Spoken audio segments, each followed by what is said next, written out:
नमस्कार, the red mic दुनिया में आपका स्वागत है। मैं हूं Sanket Upadhyay, editor foreign affairs. Saurabh Kumar Shahi हमारे साथ हैं। आपने कई बार ऐसा सुना होगा कि फलाने नेता का या फलानी सरकार का विरोध करने पर चैनल बंद, फलाने सरकार या फलाने नेता के बारे में कुछ बोलने पर गिरफ्तारी, फलाने नेता की इस स्कीम या उनकी सरकार की इस बात पर बोलने पर एक पुरानी फाइल खोली गई, प्रॉपर्टी की कुर्की, है ना। इस सब टाइप की खबर तो हम सुनने के आदी हैं।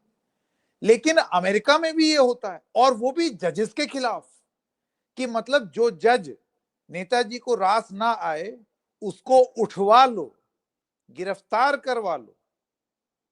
ये चीज ट्रंप के अमेरिका में है। ट्रंप के अमेरिका में ये हो रहा है, जहां पर अब ये खबरें आ रही हैं कि जो जज कथित रूप से ट्रंप विरोधी हैं, उन जजेस को अब गिरफ्तार किया जा रहा है। क्या है पूरा मामला, आइए शाही साहब से समझते हैं। शाही साहब, जरा थोड़ा सा बैकग्राउंड दे दीजिए।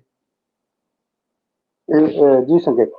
अच्छा, जब प्रचंड बहुमत से ये मतलब है कि आप पॉपुलर वोट भी जीत गए, इलेक्टोरल कॉलेज वोट भी जीत गए, सीनेट में भी आपकी मेजोरिटी, हाउस में भी आपकी मेजोरिटी, और सुप्रीम कोर्ट में भी कंजर्वेटिव जजेस की सुपर मेजोरिटी आपको देखने को मिल रही है। तब हम लोगों ने बार बार ये बातें कही थी कि इस बार जो डेमोक्रेट्स हैं या जो लिबरल्स हैं, उनके लिए बहुत ही बुरी घड़ी आई है, क्योंकि इस तरह का सुपर मेजोरिटी उस आदमी के हाथ में जिसका लॉ को लेके बहुत ज्यादा कोई लॉ के प्रति कोई श्रद्धा है नहीं, बहुत ज्यादा। तो ऐसे आदमी के हाथ में अगर प्रचंड मेजोरिटी आती है तो फिर वो उसके साथ क्या कर सकता है, इसमें कोई बहुत ज्यादा मतलब गेस करने के कोई आपको पॉइंट्स नहीं मिलेंगे। हम लोगों ने बार बार ये बात दोहराई थी, इलेक्शन काउंटिंग के दिन दोहराई थी, जिस दिन ये हलफ उठा रहे थे उस दिन हमने ये बात दोहराई थी, और अब वो देखने को मिल रही है कि एक जिसको कह सकते हैं कि मल्टी प्रॉन्ग्ड अटैक एग्जीक्यूटिव जो है वो अमेरिका के डिफरेंट इंस्टीट्यूशंस पे कर रही है। लेजिस्लेचर पे तो कर ही रही है कि उसको साइड स्टेप करते हुए आप एग्जीक्यूटिव ऑर्डर के थ्रू सब चीज करना चाहते हैं, जाहिर है that is an attack on legislative power. उसके अलावा भी आप जो एजेंसीज वगैरह हैं उसके काम में दखलंदाजी करना, मीडिया को आपने डिफंड कर दिया है। अभी हमने वॉइस ऑफ अमेरिका पे प्रोग्राम तो किया ही था, अब पता चल रहा है कि एनपीआर और पीबीएस उसको भी इन्होंने डिफेंड कर दिया है, जैसे उनका जो रेडियो और जो पब्लिक ब्रॉडकास्टिंग सर्विस है उसको भी वो डिफंड कर रहे हैं। तो तमाम अलग अलग जो इंस्टीट्यूशन है, तमाम अलग अलग विंग्स जो हैं उस पर हमला हो रहा है। तो जाहिर है कि जुडिशरी इससे कैसे बची हुई रहती, और अब उस पर मल्टी प्रॉन्ग्ड अटैक देखने को मिल रहा है। प्रोग्राम हम आज इसलिए कर रहे हैं हम लोग क्योंकि हालांकि ये अटैक्स जो हैं वो पिछले गुज़िश्ता कई महीनों से चल रहे हैं, लेकिन आज हम ये प्रोग्राम इसलिए कर रहे हैं कि बीते हफ्ते ट्रंप एडमिनिस्ट्रेशन ने 2 जजेस गिरफ्तार कर दिए। उन पे ये आरोप है कि इन जजेस ने सेंट्रल फेडरल एजेंसी जो है आईसी, जो इमिग्रेंट्स को पकड़ के और उनको भेज रही है, डिपोर्ट कर रही है या इलीगली उनको डिपोर्ट कर रही है, उसके काम में इन्होंने हिंड्रेंस यानी पैदा की, और इन 2 जजेस को गिरफ्तार कर दिया गया। एक जज जो थे उनके जैसे ही चार्ज लगा था मार्च महीने में तो उन्होंने इस्तीफा दे दिया था, तो वो अब एक्स जज कहलाएंगे, लेकिन वो हालांकि अगर उन पे चार्जेस नहीं लगाए गए होते तो वो इस्तीफा नहीं देते, वो अभी भी जज होते।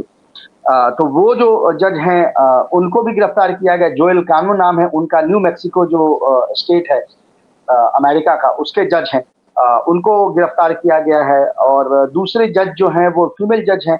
विस्कॉन्सिन जो स्टेट है जो इस बार जीत गए हैं डोनाल्ड ट्रंप, उसमें जो मिल्वॉकी शहर है उनकी जज साहिबा हैं एक हना डुगान। आप अपनी स्क्रीन पे उनकी तस्वीर देख सकते हैं, हना डुगान और ये दोनों की तस्वीर आपको नजर आ रही है। इनको भी गिरफ्तार किया गया है।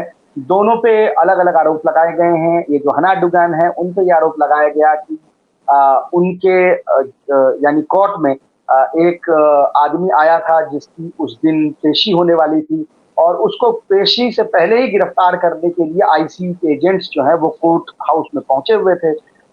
उससे ये बहुत बिफर गई। ये बाहर आके उन्होंने वो आईसी एजेंट्स को बोला कि भाई तुम ये एडमिनिस्ट्रेटिव जो समन होता है, वारंट होता है, उससे तुम इनको गिरफ्तार नहीं कर सकते हो, इसके लिए तुमको प्रॉपर वारंट लेके आना पड़ेगा।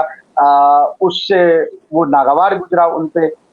फिर ये अंदर चली गई अपने सीनियर जज से पूछने के लिए कि क्या ये गिरफ्तार कर सकते हैं, नहीं कर सकते हैं। इतने में वो जो आदमी था वो पीछे के रास्ते से, जिस रास्ते से जज निकली थी, उसी रास्ते से वो निकल के बाहर चला गया। हालांकि उसको गिरफ्तार कर लिया गया, बट ये इन पे आरोप लगा कि ये उसको भागने में मदद कर रही हैं। जो दूसरे जज हैं जज जोएल कानो, उन पे ये आरोप है कि उन्होंने अपने घर में 3 रिफ्यूजीज जो हैं इलीगल माइग्रेंट जो हैं वेनेजुएला के, उनको उन्होंने प्राश्रय दिया। उसमें से एक जो 3 में से एक जो लड़का है, उस पे ये आरोप है ट्रंप एडमिनिस्ट्रेशन का कि वो वेनेजुएला बेस्ड एक बहुत बड़ा गैंग है ट्रेन डे आर्गुआ, उसका मेंबर था। तो ये फेलोनी के चार्जेस होते हैं। हालांकि दोनों जजेस ने डिनाई किया है चार्जेस को। जो दूसरे जज हैं न्यू मैक्सिको वाले, उन्होंने कहा है कि उन्हें ये पता भी नहीं था कि वो किसी गैंग का मेंबर है। वो तो उनको तब पता चला जब पुलिस उनको गिरफ्तार करने के लिए आई, जब उसके घर पे रेड हुआ। तो दोनों जो है चार्जेस को डिनाई कर रहे हैं, लेकिन जैसा आप समझ सकते हैं कि इससे चिलिंग इफेक्ट जो है वो जजेस में चला गया है।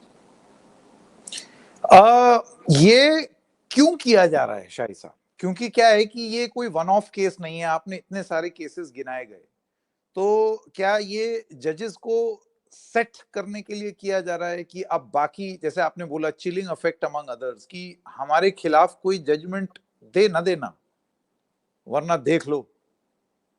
जी, देखिए दोनों लेवल पे ये काम चल रहा है।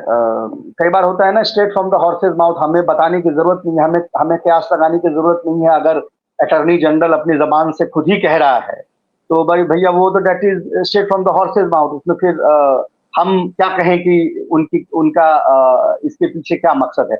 इनफैक्ट आप मैं 2 नंबर चलाएं प्लीज। ये ट्वीट है, टॉम होमन है, सब जानते हैं कि ये जो आईसी है, ये डिपोर्टेशन का पूरा मामला है, उसके हेड हैं। यूएस बॉर्डर उसके उनका ट्वीट, अपना ट्वीट है, उसमें ये लिख रहे हैं, आप पढ़ सकते हैं। Nobody should be surprised by the arrest of 2 judges. I have said many times within the past few months that people can choose to support illegal immigration and not assist IC in removing criminal aliens from our communities, but don't cross that line. If you actively impede our enforcement efforts, or if you knowingly harbor or conceal illegal aliens from IC, you will be prosecuted. These actions are felony. तो ये खुद ही लिख रहे हैं, तो मतलब आप समझ सकते हैं कि धमकी जो है डायरेक्ट आई है। अच्छा, आज भी देखें, अपने नाम के नीचे इन्होंने साइन किया यूएस बॉर्डर जार।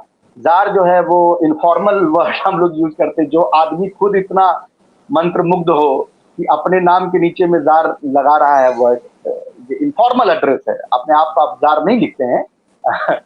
तो आप उससे समझ सकते हैं। उसके अलावा आप देख सकते हैं, जो तीसरा नंबर है प्लीज चलाएं, पैमेला बॉन्डी है वहां की अटॉर्नी जनरल। उन्होंने खुद बोला है, स्ट्राइकिंग कमेंट्स ऑन रेस्टिंग जजेस amid criticisms that the administration is intimidating judges. The attorney general did not exactly downplay the idea that this was part of a larger crusade against the judiciary. उसके बाद हम जाते हैं 4 number पे जाएं। Karoline Leavitt cerebral pygmy है ऐसे, लेकिन व्हाइट हाउस की स्पोक्स पर्सन है। वो कह रही हैं, Karoline Leavitt refuses to rule out arrest of Supreme Court जजेस। अब ये छोटे मोटे डिस्ट्रिक्ट जज नहीं, सर्किट जज नहीं, ये रूल आउट करेंगे, उनको भी गिरफ्तार किया जाएगा। तो जैसा मैंने कहा कि हमें कुछ बताने की जरूरत नहीं है, ये खुद अपनी बात को ये खुद कह रहे हैं। आइडिया ये लग रहा है कि देखिए, सुप्रीम कोर्ट में तो इनको सुपर मेजोरिटी, हम उसकी बात कर ही चुके हैं। लेकिन क्या होता है कि अब नीचे के छोटे कोर्ट्स जो हैं, अगर उसमें जजेस ने आपके प्रोसेस को इम्पीड कर दिया तो प्रोसेस अटक जाता है, वो स्लो डाउन हो जाता है। जजेस वो क्यों करते हैं कि उनको नीचे के जजेस को पता है कि ऊपर सुप्रीम कोर्ट मोर और लेस ट्रंप को हेल्प करेगा, even if the things are illegal. क्योंकि जैसे जैसे लोगों को उसने सुप्रीम कोर्ट का जज बनाया है, उनका अपना लीगल बैकग्राउंड इतना शेकी है कि मतलब वो कुछ भी कहने को करने को तैयार है। तो इनको लगता है कि अगर हम नीचे ही इसको रोक देंगे, यानी इसको डिलेइंग टैक्टिक कहते हैं। सर्किट जज को लगता है मैं रोक दूंगी, डेट पे डेट दूंगी, तो 1-1.5 साल इसमें निकल जाएगा, फिर अपील्स कोर्ट में जाएगा, फिर उसमें डेट टू डेट पड़ेगा। हो सकता है तब तक 4 साल बीत जाए और हुकूमत बदल जाए तो इसको डिपोर्ट ही ना होना पड़े। तो ये जो जजेस हैं वो basically they have started a crusade against Trump's illegal executive order.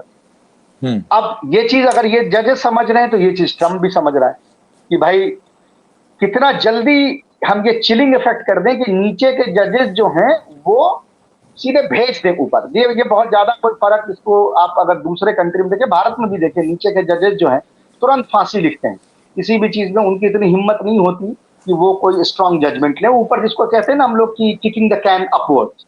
तो वो किक द कैन अपवर्ड्स जो है आपने कर दिया। तो अब इनको, ट्रंप को ये लगता है कि नीचे अगर ये चिलिंग इफेक्ट आ जाएगा तो दीज जजेस will be forced to kick the can upward fast, ताकि वो जल्दी से जल्दी सुप्रीम कोर्ट पहुंचे जहां ट्रंप के हक में फैसला हो। तो ये मामला।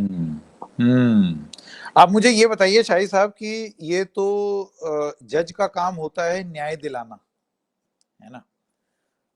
यहां तो जज खुद ही अरेस्ट हो रहे हैं, तो हु विल प्रोटेक्ट द जजेस? इसको लेकर के कुछ बात हो रही है वहां पर उस देश में, कुछ चर्चा? देखिए जी,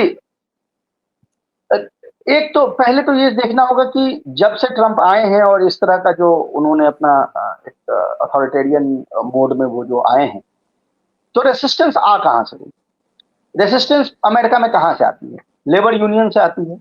labour union has either been defend, यानी उनके पावर्स खत्म कर दिए गए हैं, और दे हैव बीन कोऑप्टेड। ये ना भूलना चाहिए कि रस्ट बेल्ट के जो लेबर यूनियंस हैं they have heavily sided with Trump. तो या तो डिफेंड है या कोऑप्टेड।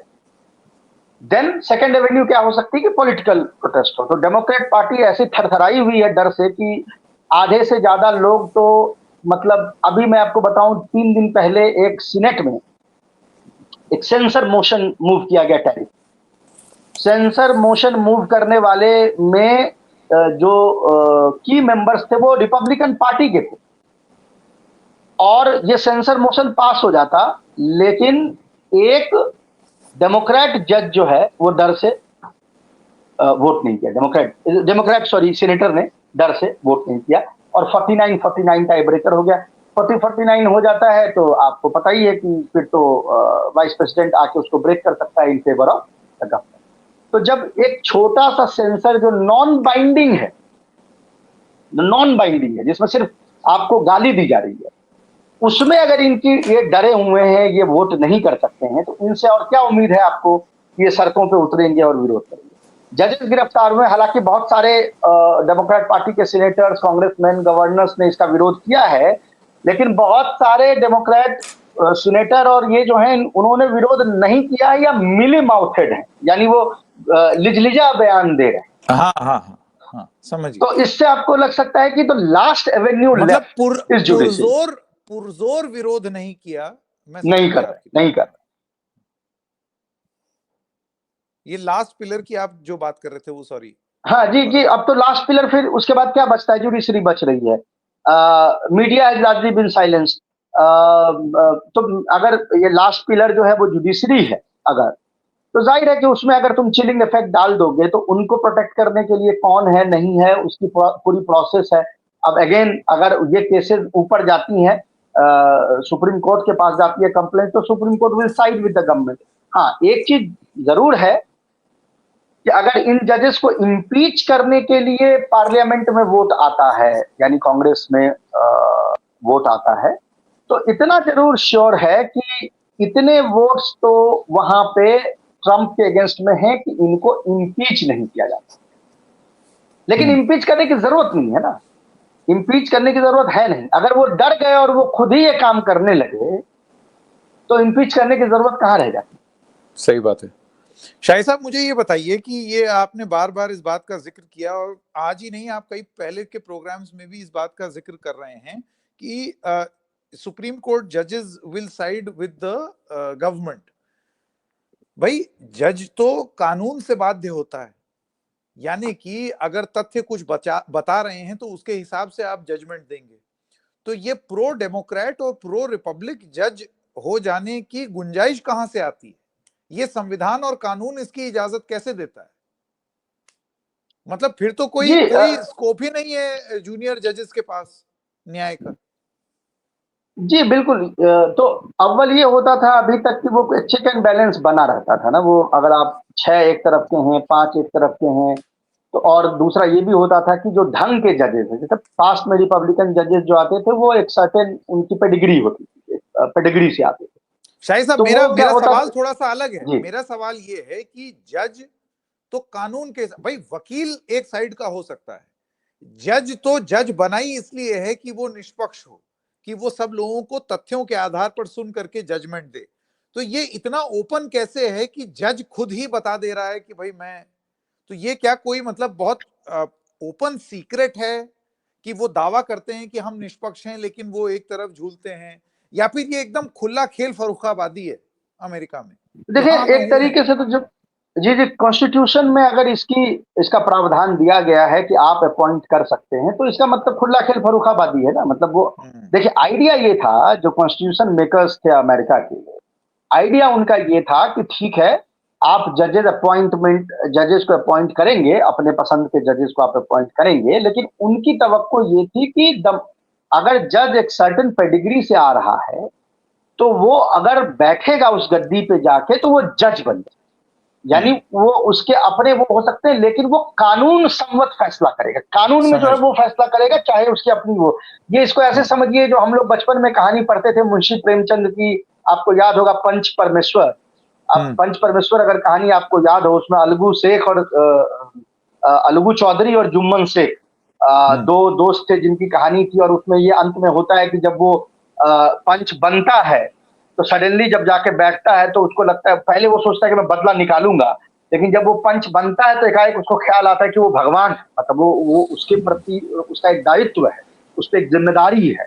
तो उस जिम्मेदारी का वहन करता है और अपने पर्सनल खुन्नस को साइड लगाते हुए वो हक में फैसला देता है। तो ये एक्सपेक्टेशन जो है, वो अमेरिका के जो फाउंडिंग फादर्स थे जिन्होंने कॉन्स्टिट्यूशन बनाए, उनकी तवक्कुआत होगी। और मैं उसी को तरफ इशारा कर रहा था कि पुराने जजेस जो आते थे वो एक पेडिग्री से आते, तो ठीक है मैं कंजर्वेटिव हूं, लेकिन मैं पेडिग्री से आता हूं, तो कानून सम्मत हम्म, फैसला लूंगा। तो कई बार आपको हम्म, देखने को मिलता कि जो फैसले होते थे उसमें रिपब्लिकन अपॉइंटेड जज जो है वो डेमोक्रेट उसको का साइड ले लेते थे, कभी डेमोक्रेट अपॉइंटमेंट जज लिबरल का साइड रिपब्लिकन का साइड लेते थे। लेकिन ये होता था। अब क्या है कि ट्रंप ने जिन जिनको अपॉइंट किया है, ये जैसा मैंने कहा, इनकी पेडिग्री नहीं है। हम्म, ये एज ए जज इनकी कोई बहुत अच्छी पेडिग्री नहीं है। ये लोग बेसिकली आइडियोलॉजिकल वॉरियर। तो अगर हम्म, आइडियोलॉजिकल वॉरियर है, अब मैं ऐसा नहीं कह रहा हूं कि डेमोक्रेट्स ने आइडियोलॉजिकल वॉरियर जजेस नहीं किए हैं, लेकिन नहीं फर्क नियुक्त ये किए। है कि जैसा कि उनको हाँ, उनके सपोर्टर पढ़े लिखे ज्यादा हैं, तो अगर आइडियोलॉजिकली मोटिवेटेड को उन्होंने अपॉइंट भी किया है, तो कम से कम वो जज एक पेडिग्री से तो आ रहा है, यानी उसको पता है हम्म, कि कानून क्या कह रहा है। इसमें जो जज हैं वो ऐसे हैं कि जैसे इसमें एक ब्लैक जज है, वो अमेरिका में हम लोग एक फ्रेज यूज करते हैं, अंकल टॉम। अंकल टॉम कहने का मतलब हाउस निग्रो, यानी घर में काम करने वाला निग्रो, जो बेसिकली व्हाइट मैन को प्लीज करता है, उसको हाउस निग्रो हम्म, कहा जाता है। Uncle Tom, uncle Tom's cabin एक बहुत अच्छी एक नॉवेल है, मैं चाहूंगा हमारे दर्शक जो है उसको जाके पढ़ें, बहुत हिस्टोरिक हम्म, नॉवेल है। वो इस फेनोमेना को डिस्क्राइब करता है कि कैसे जो ब्लैक्स बहुत क्लोज होते हैं व्हाइट के, यानी उसके जो स्लेव होते हैं बहुत क्लोज, वो उनके हक में बोलने लगते हैं। तो ये चीज वहां पर एक ब्लैक जज है जिनको इन्होंने अपॉइंट किया है, वो he is married to a white woman. उनके वो सबसे ज्यादा वाइट है, मतलब more loyal than the king, उनके जो जजमेंट आ रहे हैं। तो हम्म, ये चीज वहां पे अभी देखने को मिल रही है। तो जाहिर है कि वो सारा रेसिस्टेंस आपको इसका मतलब ये नहीं है कि इन्होंने कुछ भी नहीं किया, क्योंकि ट्रंप ऐसा अजीबोगरीब फैसला लेते हैं, इतना वो कानून के अगेंस्ट में होता है कि भाई अभी ही 2-3 फैसलों में जो जजेस हैं उन्होंने, ट्रंप अपॉइंटमेंट जजेस ने ट्रंप के अगेंस्ट में फैसला दिया है, और सिर्फ हम्म, सुप्रीम कोर्ट में ही नहीं दिया, नीचे दिया है। लेकिन हम्म, बाय एंड लार्ज ये डर है कि supreme court will keep siding with Trump. In fact hmm, हमारे पास एक 7 नंबर प्लीज चलाएं, एक पूरी लिस्ट है, एसोसिएटेड प्रेस ने एक पूरी लिस्ट बनाई है कि हम्म, कैसे ट्रंप के तमाम एग्जीक्यूटिव ऑर्डर्स जो हैं वो लॉसूट में फंस गए हैं। और उसका एक उन्होंने ब्रेकडाउन दिया है, जो आपकी स्क्रीन पर भी नजर आ रहा है आपको। उसमें आप देख सकते हैं कि टोटल जो एक्शंस हैं उसमें से 70 एक्शन अभी जो है वो पार्शियली या फुल्ली ब्लॉक्ड कर दिए हैं जजेस ने, ट्रंप के हम्म, एक्शन। हम्म, 69 एक्शंस पेंडिंग है, यानी और 47 को कोर्ट ने इन इफेक्ट रखा है। तो यानी अभी भी कोर्ट से रेसिस्टेंस आ रही है, ऐसा नहीं है।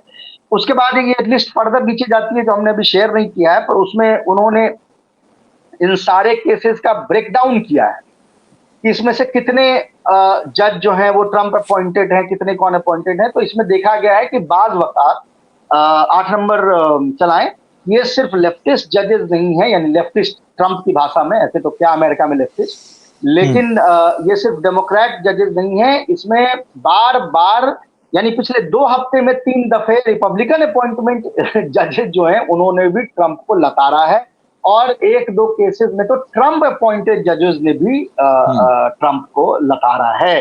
तो एक रेसिस्टेंस, क्योंकि कुछ जज तो ऐसे हैं जिनको ये लग रहा है कि ठीक है अपॉइंटमेंट मेरा इन्होंने किया होगा, लेकिन अगर ये लीगल सिस्टम हॉलो आउट हो जाएगी तो what is stopping Democrats from coming to power, जब भी नेक्स्ट आएंगे तो वो फिर जिन जजेस ने कॉन्स्टिट्यूशन के अगेंस्ट में फैसला दिया उनसे वो बदला निकालेंगे कि अच्छा बेटा चलो तुमको दिखाते हैं जो तुम कर रहे थे, अब तुम्हारा ही हम तुमको पिलाते हैं काढ़ा, तो देखते हैं फिर कैसा जो है दवा जो है तुम पे कैसे असर करती है। तो इस डर से, not in good faith, again I am telling you, not in good faith, but इस डर से ये जो जजेस हैं, फेडरल जजेस हैं तमाम, वो उनके हक में भी फैसला दे रहे हैं।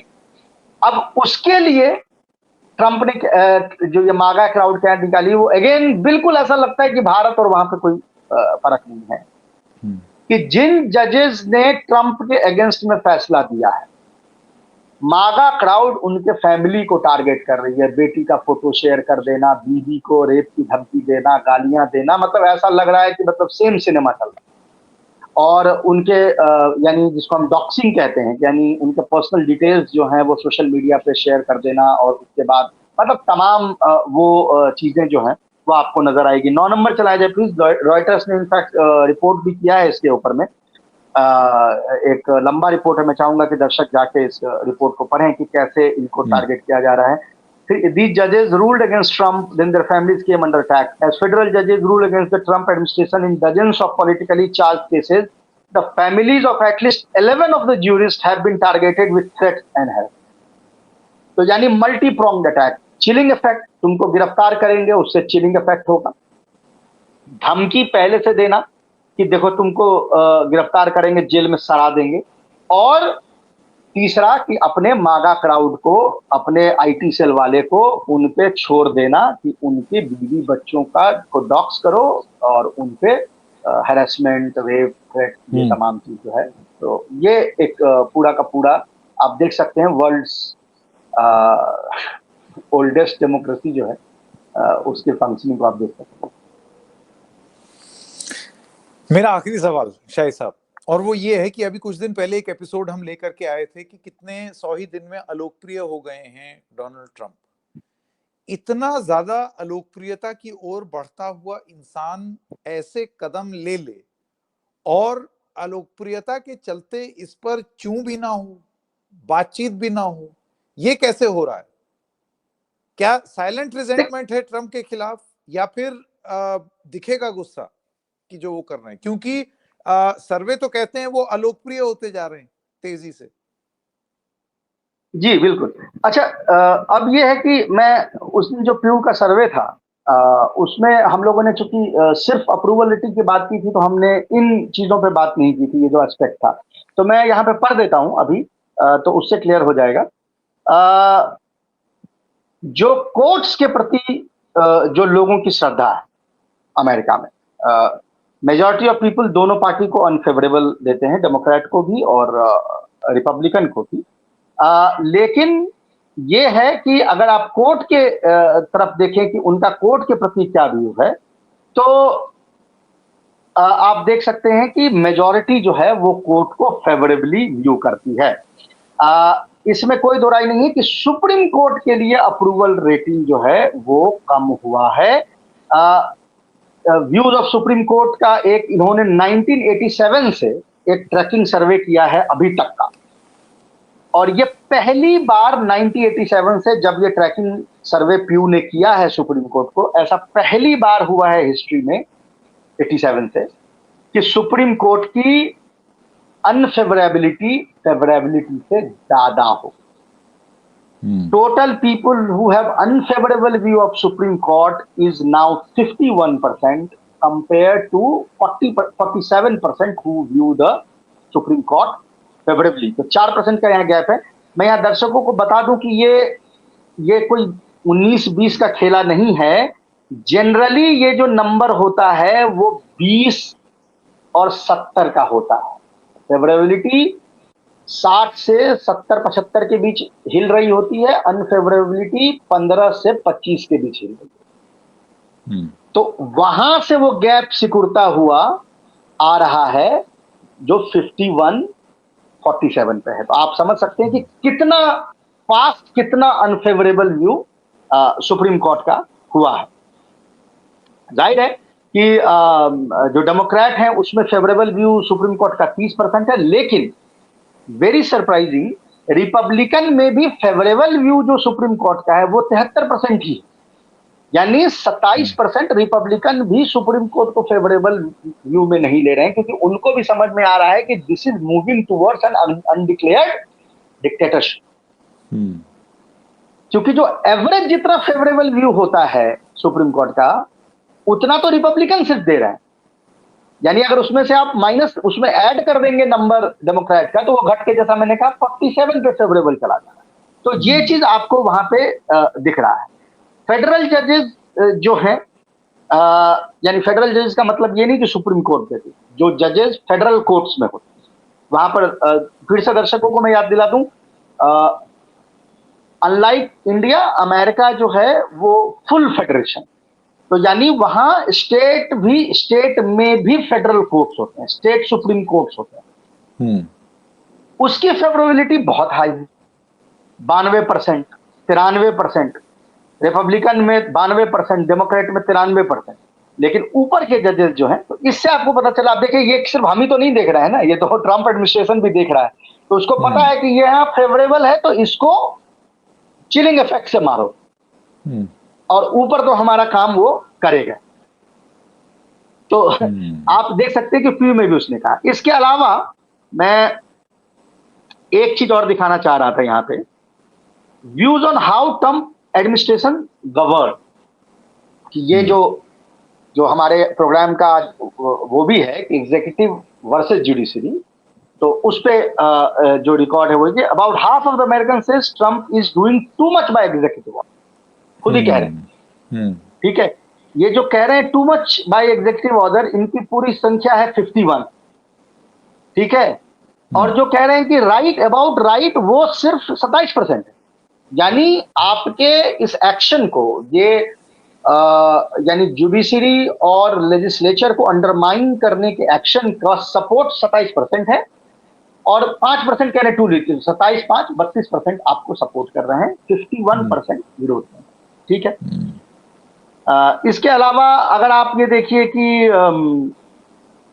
एक क्वेश्चन पूछा गया था कि most American say that the Trump administration would need to stop an action if a federal court ruled it illegal.